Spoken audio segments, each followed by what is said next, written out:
بسم الله الرحمن الرحيم. عن ابي هريره رضي الله تعالى عنه ان رسول الله صلى الله عليه وسلم قال: يعقد الشيطان على قافيه راس احدكم اذا هو نام 3 عقد، يضرب كل عقده عليك ليل طويل فارقد. رواہ البخاری۔ نبی کریم صلی اللہ علیہ وسلم نے ارشاد فرمایا کہ شیطان آدمی کے سر کے پیچھے رات میں سوتے وقت 3 گرہیں لگا دیتا ہے، اور ہر گرہ پر یہ پڑھ کر پھونک دیتا ہے کہ سو جا، ابھی تو بہت رات باقی ہے۔ دوستو، ہم پچھلے کچھ دنوں سے یہ سمجھنے کی کوشش کر رہے ہیں کہ شیطان کس طرح انسان کو دھوکہ دیتا ہے اور انسان اس دھوکے کے وار سے کیسے بچ سکتا ہے۔ نبی کریم صلی اللہ علیہ وسلم فرما رہے ہیں کہ شیطان رات کے وقت 3 گرے لگاتا ہے، اور دھوکہ دینے کا طریقہ کیا ہے؟ جب بھی یہ فجر یا تہجد کے لیے اٹھے گا تو اس کے دل میں یہ خیال ڈالے گا کہ ابھی بہت رات باقی ہے، سو جاؤ، کوئی مسئلہ نہیں۔ تہجد کے لیے اٹھ رہا ہے، ابھی آدھا گھنٹہ باقی ہے، ابھی 1 گھنٹہ باقی ہے، اچھا چلو کوئی بات نہیں، اٹھ جاتے ہیں۔ فجر کے لیے اٹھے گا تو ابھی کہے گا او ہو، ابھی تو بہت وقت باقی ہے، بس 5 منٹ میں ہم نے اٹھ کے سنتیں پڑھنی ہے اور جا کے جماعت میں شامل ہو جانا۔ تو یہ خیالات وہ دل میں ڈال رہا ہے۔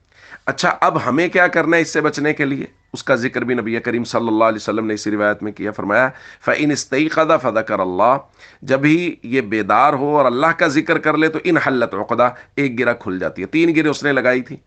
پھر فَإِن تَوَضَّأَ، اگر اس کے بعد وضو کر لے گا تو ان حلت عقدہ، ایک اور گرہ کھل جائے گی۔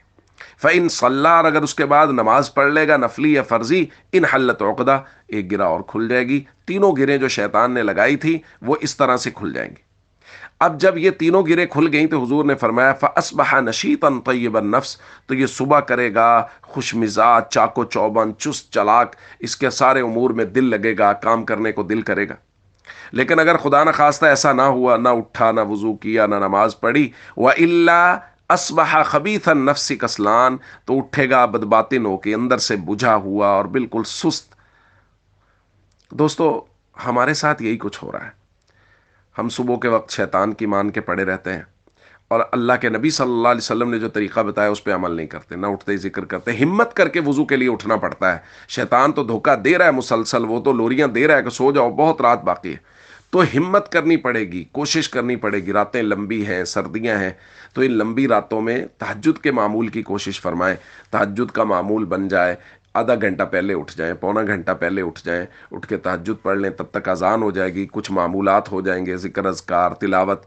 تو ہم سب کو اس کی کوشش کرنی چاہیے کہ ہم شیطان کے سامنے ڈٹے رہیں، اور نبی کریم صلی اللہ علیہ وسلم نے جو طریقے بیان فرمائے ہیں اس پر عمل کرنے کی کوشش کرتے رہیں۔ السلام علیکم ورحمۃ اللہ وبرکاتہ۔